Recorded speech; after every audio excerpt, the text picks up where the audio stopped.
C'est deux frères qui sont demi-frères.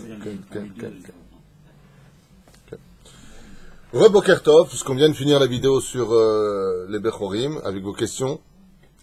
On est, comme on dit, le jeudi 10 du mois de Nissan, et nous sommes le 6 du mois de avril, et nous Nishmat Claudine Chamisha Bat Henriette Kouka Alea Shalom, Sarah Bat Esther Ben Gozi Alea Shalom, Avraham Ben Nissim, Kol Am Israël, Refoua Shlema, Refoua Bat Shemesh, Moratimi Akdosha Vator Eser Bet Musha Twitu, Kol Am Israël, Yehuda Ben Eliyahu Ayakar, Yosef Ben Germon, Be'ezrat Hashem, Kol Am Israël. Rien Batiam. Qu'est-ce que tu dis?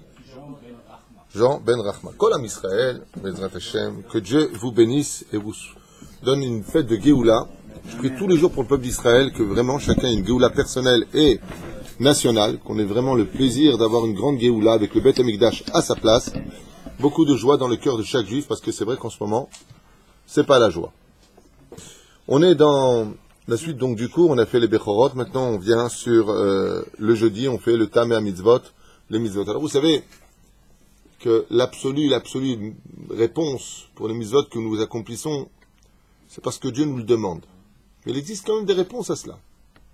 Il y a des parshanim, des commentateurs qui un peu s'opposent, comme un des plus grands opposants à cela, c'est Rabbi Nachman de Breslev, qui s'oppose un peu de toujours chercher, de faire des chakirot, de faire des recherches sur pourquoi on fait les choses au niveau de l'intellect. Pourquoi? Il dit parce que quand un père il demande quelque chose à son fils, c'est pas joli que le fils dise, mais pourquoi tu me demandes ça? Quel est l'intérêt de chaque chose? Le père il m'a demandé, je fais Nekuda. À l'autre côté, il faut aussi comprendre pour mieux vivre la mitzvah. Alors si ce que nous allons chercher dans les mitzvot, c'est pour mieux vivre la mitzvah, parce que je la comprends, donc je la vis mieux, c'est donc dans l'intérêt de servir mieux Hachem, mais pas dans l'intérêt d'essayer de comprendre Dieu. C'est pas le but. Parce que tu comprendras jamais Hachem. C'est là. Faites attention à cette notion. On est arrivé à la mitzvah Mem Zain, sur les 613 mitzvot, on a du chemin. Lo lakot av vaem, l'interdit de frapper son père et sa mère.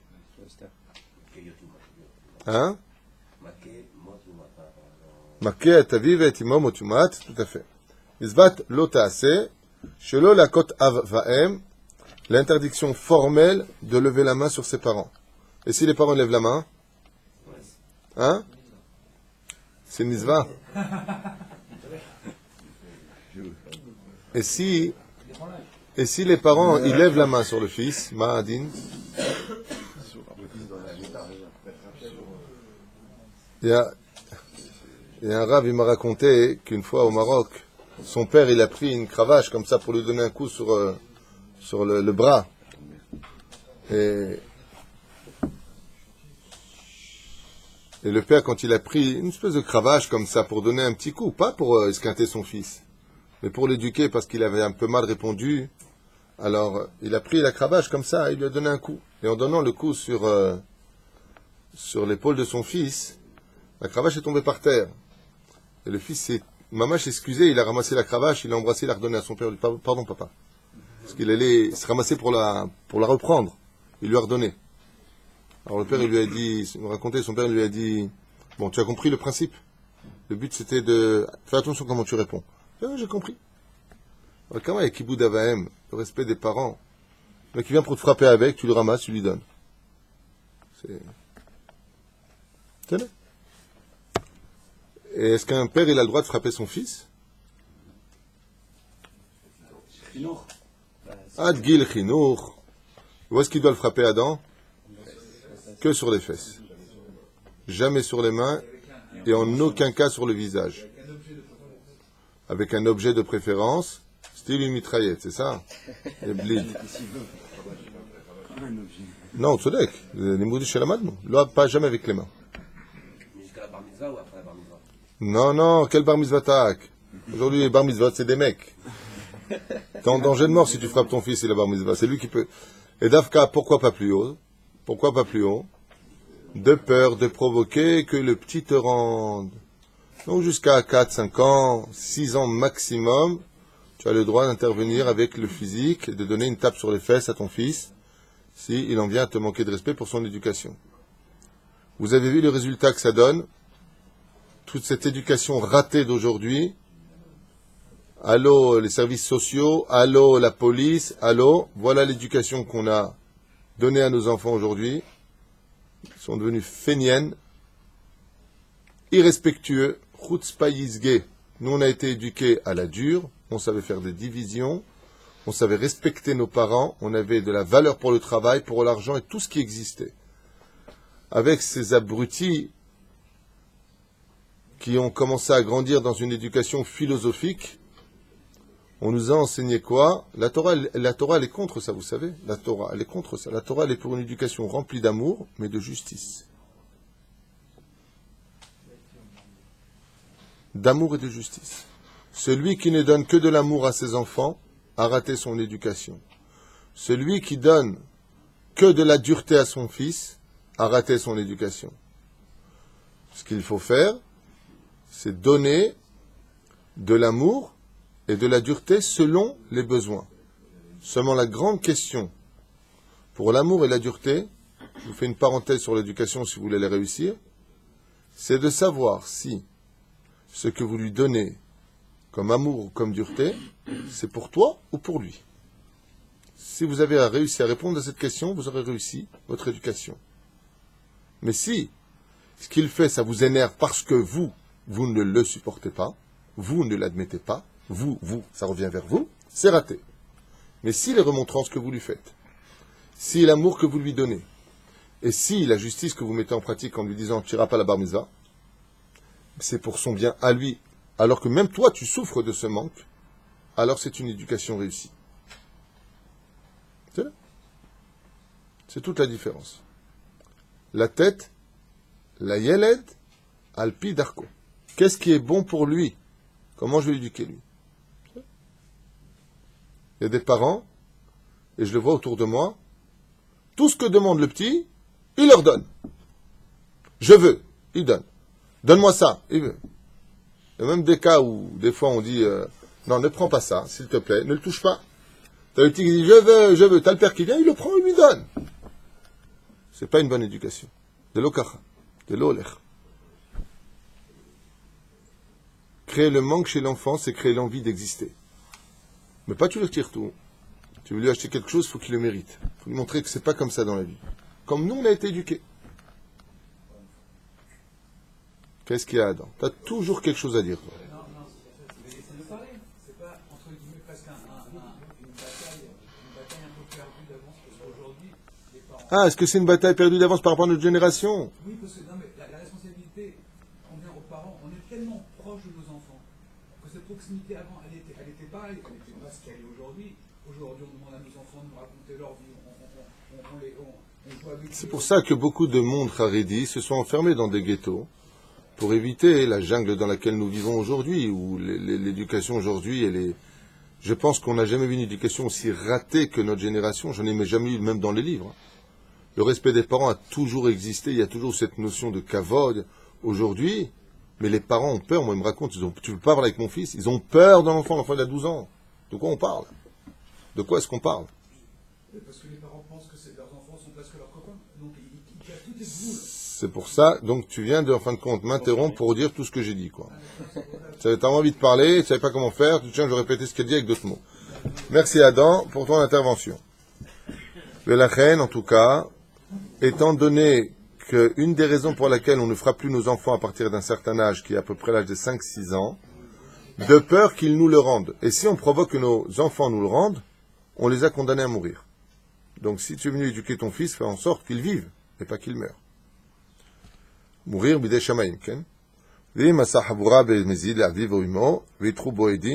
Qu'est-ce qu'on ferait si un père reçoit une droite de son fils et qu'apparaît maintenant un hématome sur le visage de son père ou ailleurs, et qu'il y a deux édim, deux témoins qui sont venus lui dire fais attention, tu parles à ton père, tu risques de lever la main sur lui, tu vas être chayav mita, et il le fait. Dans ce cas-là, on emmène cet enfant devant le Beddin, et Alpi Torah, c'est pas ce qu'on fait aujourd'hui grâce à Dieu, mais Alpi Torah, on doit le tuer bechenek, par strangulation. C'est sa façon à lui de réparer ce qu'il a fait. Selon la Torah. Ma'utam, Ma'uatam, quelle raison? Kedei le'anish ou leyased mi shenoeg kenevala umerim yad al mi sheviu la'olam bichtzon Hashem itbarach. 3 associés il y a pour faire un enfant. Toucher à un des associés de Dieu, c'est automatiquement toucher à Dieu. Donc tu as rendez-vous avec Dieu lui-même pour rendre des comptes d'avoir touché à un de ses associés qui sont le père et la mère sur terre. Ve'asa imo kamatovot. Et ici il ramène au nom du Sefer HaChinuch que si une personne n'est pas conscient que tout ce qu'il a dans ce monde, c'est grâce à son père et à sa mère qui l'ont apporté dans ce monde, c'est qu'automatiquement il est ingrat. S'il est ingrat vis-à-vis de ceux qu'il voit de ses propres yeux, qui l'ont élevé, emmené chez le médecin, donné de l'argent, acheté des habits, tu l'as vu ça, pas besoin de dire j'ai pas vu. Et ça, tu lèves la main. Automatiquement, il y a plus forte raison que tu lèveras la main sur le Créateur du monde, qui lui a donné tout ce qu'il fallait aussi à tes parents. Velachen, atikun shelo, c'est de recommencer tout à zéro. Il part et il revient. Aujourd'hui, bien entendu, c'est pas comme ça qu'on fait. Aval bide shamaim ken. Ça veut dire qu'une personne qui a levé la main sur ses parents, le Beddin d'en haut se réunit et décrète sa mort. Ça peut s'appeler un accident de la route, traverser la route, ou chazve shalom, mourir noyé, peu importe. Okay. On dit que l'enfant ne doit pas frapper les parents, frapper physiquement. Est-ce qu'on considère que un échange de propos ou des paroles écrites, c'est la suite. C'est la suite. Il y a marqué Mideoraita, Lo leakot, lo taket avicha ve'etimecha, tu ne frapperas pas ni ton père, après marqué Lo tekalel, tu ne viendras pas maudire. Donc la parole aussi est considérée comme étant frappée. Mais qu'est-ce qu'on appelle réellement frapper dans le judaïsme? Frapper contre toute attente ne veut pas dire atteindre l'autre. C'est simplement lever la main. Par exemple, un fils qui dit à son père, de toute façon, toi, avec la main devant le visage, il est considéré comme étant frappant son père. Le digne de la Torah, quand on parle à son père et sa mère, il faut avoir conscience que c'est comme si qu'on est devant un roi et une reine. C'est la même chose. Hier, Tibane Betikonen, je suis parti à Yerushalayim. J'avais rendez-vous avec les examens à la Rabbanut Arashi d'Israël. Et donc on attendait, on était à peu près une dizaine de rabbanim à passer devant 3 dayanim, trois personnages très importants, puisqu'il y avait le fils du Ravadia Yosef, il y avait Baruch Hashem, le Rav Shapira, le Rav Avram Yosef, et il y avait le Av Beddin du Beddin de Jérusalem, donc qui était présent. Et c'était bizarre de voir comme ça chaque Rav, le seul qui arrivait sans livre, c'est moi. Ils avaient tous des livres dans la salle d'attente pour passer leur examen, pour passer devant eux. Et bon, moi je suis arrivé cool à la base, je suis toujours cool. Mais quand je les ai vus tous en train d'étudier grave, je suis où restera. Et d'un coup, il y en a un qui sort, alors tout le monde dit alors, c'est quoi les questions qu'ils ont posées, tout le monde se renseigne, quoi. Et là, il commence à dire, il s'est passé ça, il s'est passé ça, il s'est passé ça, il s'est passé ça. Top. Moi, je regarde comme ça, et comme ils voient son livre, ils sont persuadés que je fais partie des inspecteurs. Alors, c'était vraiment comique. Alors, ils étudient, ils me posent à moi les questions. Mina Shamaim, j'aurais répondu à tous. Baruch Hashem. Puis à un moment, le secrétaire sort et dit Rav Twitou. Alors, je rentre comme ça dans la...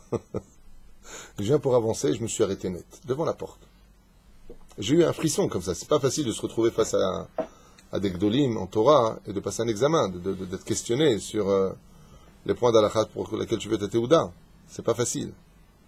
Et je me suis arrêté net et j'ai regardé comme ça. Je dis, oh, ça va pas, non? Pourquoi? J'ai réalisé sur place, comme ça une parenthèse, que si j'ai eu un petit frémissement au niveau du fessier, c'est un petit peu de... c'est pas facile. Puis t'as honte de pas répondre. Pourquoi tu te présentes donc dans ce cas-là? Mais l'échec fait aussi partie de la vie. Et grâce à Dieu, je pense que j'ai réussi. Alors... je me suis arrêté net parce que j'ai dit « Oh David, si tu as peur de passer devant 3 hommes, qu'est-ce qui t'attend en haut ?» Mais vraiment, parce que tu vois, les portes, elles s'ouvrent comme ça, tu as un secrétaire qui t'amène, qui fait comme ça. « Rav David Tuitou Bechavod. » Tu avances, tu dis « Waouh !» Et j'ai réalisé, mais le jour de ma mort, il y a aussi 3 dayanim dans le ciel. Il y a les rabbanim qui jugent. Il y a Dieu, si tu arrives jusqu'à lui. et t'as les démons si t'as pas le droit de t'élever.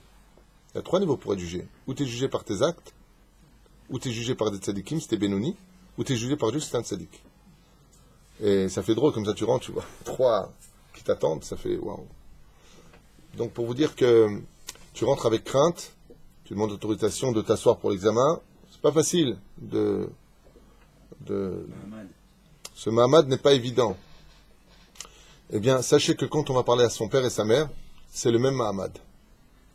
Tout comme tu hésites à rentrer devant 3 personnes de qui tu vas passer ou répondre à des questions, sachez que dans l'absolu, celui qui veut obtenir le vrai respect des parents, quand il va voir son père et sa mère, avant d'y aller, devant la porte,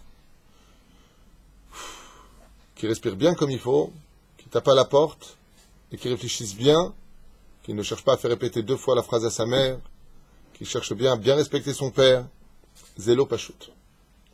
C'est la mitzvah la plus dure de toutes les mitzvot de la Torah. Le respect des parents. La façon dont tu vas leur servir le verre d'eau, comment tu vas t'asseoir près d'eux, de devancer leurs demandes. On va dire Rabbi Eliezer, jusqu'où va le respect des parents, même s'il te crache au visage, qu'il prend ton argent et te le jette par-dessus l'océan. Chabel auto. Hein? Quand toi tu es énervé, qui vient et qui te déchire ton vêtement, qui te jette ton argent à la main. Okay. Jusqu'où ça va? C'est pour ça que quand je vois des gens qui me disent j'arrive pas à respecter mon père, je rentre dedans, je dis déménage.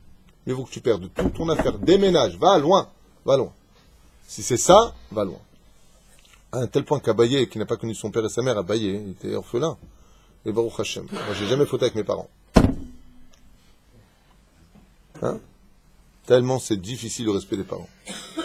C'est pour ça que des vrais parents, ceux qui ont un peu de sechel, vous qui connaissez les lois, soyez très très intelligents avec vos enfants. Ne les mettez pas en porte-à-faux. Un père intelligent, c'est quelqu'un qui ne met pas en porte-à-faux ses enfants. Parce que dans le ciel, même si toi tu pardonnes là-haut, ils perdent des points à cause de ta conduite. Alors je ne parle pas bichlal des parents qui maudissent. De toute façon, tu es un bon à rien. De toute façon, toi, sans moi, t'es... Oi va voy. À cause de ces paroles pourries des parents, les enfants peuvent toute leur vie rater leur vie professionnelle. Et les parents, plus tard, je comprends pas, mon fils, il n'a pas de chance. C'est ta bouche pourrie qui l'a maudit quand il était jeune, parce qu'il n'a pas eu le droit à l'erreur. De toute façon, t'es un fainéant, tu sers à rien, mais bouge. Oh! Bouge-toi, occupe-toi de toi. Parle pas comme ça, ton fils. Ton fils, il a besoin d'encouragement, il n'a pas besoin dans la vie hostile dans laquelle nous sommes de plus que ça. Si tu penses qu'il est fainéant, alors trouve-lui quelque chose. Parle avec lui, peut-être qu'il a un problème. Vous savez combien de fois on m'a appelé en me disant mon fils est suicidé? Vous savez combien de fois on m'a appelé pour ça? Il n'y a pas eu tellement longtemps. Ici, à Ashdod. Il s'est pendu, le jeune, aux escaliers qui montent. Eh ben, Chazvé Shalom, oui. C'est facile de dire il fait rien, machin. Il avait des problèmes psychologiques, personne n'a vu, on a vu qu'un fainéant, et voilà. L'enfant, il s'est suicidé, il avait juste 17 ans. Et le père qui, Chazvé Shalom, maudit son enfant, il aura des comptes à rendre sur ça? Lui, de son côté, mais il s'est maudit tout de suite. Quelqu'un qui a des enfants qui ne sont pas sur le chemin de la Torah ou qui font rien de leur vie, qui est celui qui en pâtit réellement? C'est le père. À moins que ce soit vraiment une ordure et qu'il donne le dos à tout ça en disant on va te faire cuire un œuf. S'il a une neshama noire à ce point-là, c'est autre chose. Mais en général, le plus grand respect qu'on puisse donner à son père, c'est quand les enfants donnent de la fierté aux parents. Le fils qui est bien installé, qui se marie, qui est convenable, qui apprend un métier. Alors le père, il est... Bon, allez, maintenant je peux m'occuper de moi, il est content. Mais quand tu as un fils qui fait rien, quand tu as une situation qui est terrible, tout ça à cause de quoi? À cause de trop de nerfs. C'est pour ça que je finirai avec ça. Calmez vos ardeurs. Calmez-vous. Dans le travail. Calmez-vous avec les enfants. Tu n'es pas obligé de te constamment hurler. Tu n'es pas obligé de faire des réflexions en public. Tu n'es pas obligé de... Fais attention. Fais attention.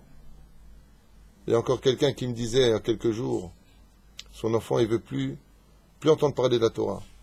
Je lui dis Lama, parce qu'il a été étouffé. Lève-toi. Tu ne réussiras jamais dans la vie comme ça. C'est pas bien. La Torah, tu es au Geinam, din vecheshbon. L'enfant aujourd'hui, Baba, il a 18 ans et demi, il veut plus rien entendre. Fais ce qu'il veut, il lui a dit. Je fais ce que je veux. Lama, parce qu'il n'y a pas eu d'amour. Avec des réflexions. C'est pas bien. Je t'ai pas donné, je t'ai pas fait, je t'ai pas. Oh, cool. De l'autre côté, il faut savoir aussi éduquer. Il faut savoir aussi mettre un frein à chaque chose. Et dans cette génération, quand ton fils il arrive en retard à la synagogue, le père il doit l'embrasser, kol hakavod. On n'embrasse pas son fils à la synagogue, il serait dans ses bras. Il est venu à la synagogue. Tu sais combien de pères il donnerait tout pour qu'un fils vienne à la synagogue? T'étais où? Bien. Oh. Prends un joint, calme-toi, pas le Shabbat. Hein. Qu'est-ce que c'est ça? Ton fils il vient à la Beth Knesset, déjà qu'il a eu du mal à se lever, il est marché à pied, il est venu à la synagogue, il trouve son père avec une tronche de Tchabéav. Cette génération de Tzchleoded et Tayeladim, il faut les encourager, nos enfants, Rabotai, et ne pas faire en sorte que Chas Shalom, ils en viennent à lever la main sur nous parce qu'ils grandissent vite. La fois, j'ai vu Blian Shimshon venir comme ça. Tu as vu quand il est arrivé? Blian comment il a grandi. Les enfants, ils grandissent, Rabibi. Et ils sont plus intelligents que toi et moi réunis. Ils savent tout aujourd'hui. Adam, si Hacham, fais en sorte que de ne pas provoquer que tes enfants lèvent la main sur toi, ni on vienne à t'insulter. Ouais, papa, ça va, calme-toi maintenant, ok? Une fois qu'il a grandi, il vient de te répondre comme ça dans le ciel, il sera puni pour ça. Mais à cause de qui? À cause de toi. Mais pas maintenant! 2 ans plus tard. Dieu, il a le temps. Et 2 ans plus tard, tu vois le père qui a les boules. Il dit, qu'est-ce que t'as? Ah, mon fils le pauvre, je sais pas, il est noir, ça va pas. Tu sais, à cause de qui il est noir? Comme ça dit Ben Ishraï, à cause de ta bouche à toi. Tu le critiques, rien que tu lui as rentré dedans, tu lui as montré hyper confiance en lui. Rien que tu le descends. Pourquoi? Parce que tu as oublié que toi, tu étais pareil avant. Les Chachamim, ils disent, tout ce que tu vois, c'est une Gemara Meforeshet. Aposel Bechavero, Aposel Bemumo. Celui qui a... Moum, comment on dit en français Défaut. Il voit ses défauts chez les enfants. On ne veut pas que nos enfants soient ce que nous, on a été de mauvais. Mais lui, il est dans son monde à lui, il n'est pas dans ton monde à toi. Il n'est pas venu te réparer à toi, il est venu se réparer à lui. Vous faites attention. Comment on fait pour réparer si le père est maudit son... Ah ben c'est très simple. Arrêtez nos bêtises. En tant que père, il faut savoir aussi demander pardon à son fils. De le prendre de côté, faire un restaurant en tête à tête, et puis de parler avec lui. Je le dis et je le fais. Moi, grâce à Dieu, tout ce que je vous dis, sachez que je le fais. J'ai un tour en général. Chaque enfant, je l'emmène, une fois tous les, en tête à tête, tout sur la table. Tête à tête. Pas avec les frères autour. Papa et son fils. Papa et son fils. Tête à tête. Comment tu vas? On parle personne. Il n'y a que toi et moi. S'il y a eu un truc, comment tu te sens? Est-ce que tu ne trouves pas que je suis peut-être un peu trop dur avec toi? Tu penses que c'est bien? Tu as besoin d'être encouragé? Parle! Mais on n'a jamais le temps pour nos enfants. On a le temps pour le travail. PSG contre Milan, on a le temps. Barça contre qui? Contre Real. On a le temps. Pendant 1h30 plus. Alors on a le temps. Pour jouer aux cartes, on a le temps. Pour aller à la plage, on a le temps. Mais pour s'occuper d'eux en tête à tête, on n'a pas le temps. La reine Tassimoulev. Dieu dans le ciel, il voit l'éducation à tel degré de gravité qu'il dit qu'un fils qui lève la main sur son père, dans le ciel, il est chayav mita.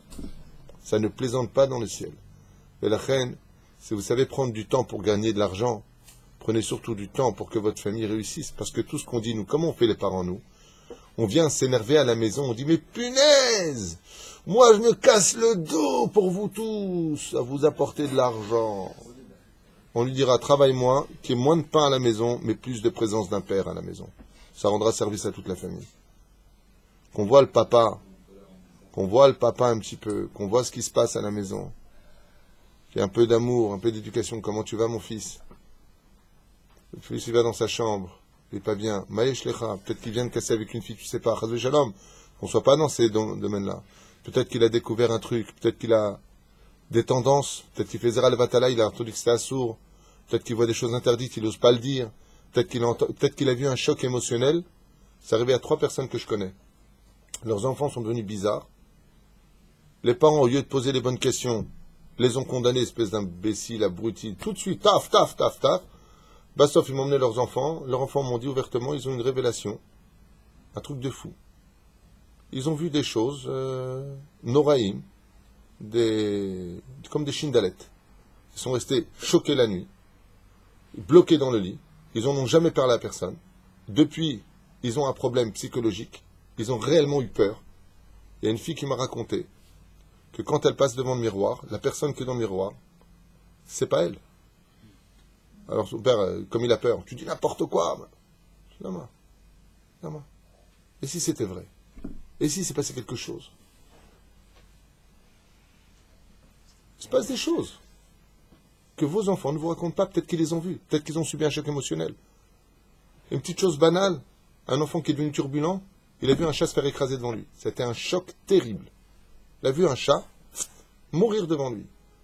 Le gosse est rentré à la maison, est devenu insupportable.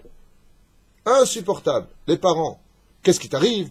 Tu deviens débile. Oh, Pastam, attends. Prends ton fils, qu'est-ce qui se passe? Tu as vu quelque chose? Pose les bonnes questions.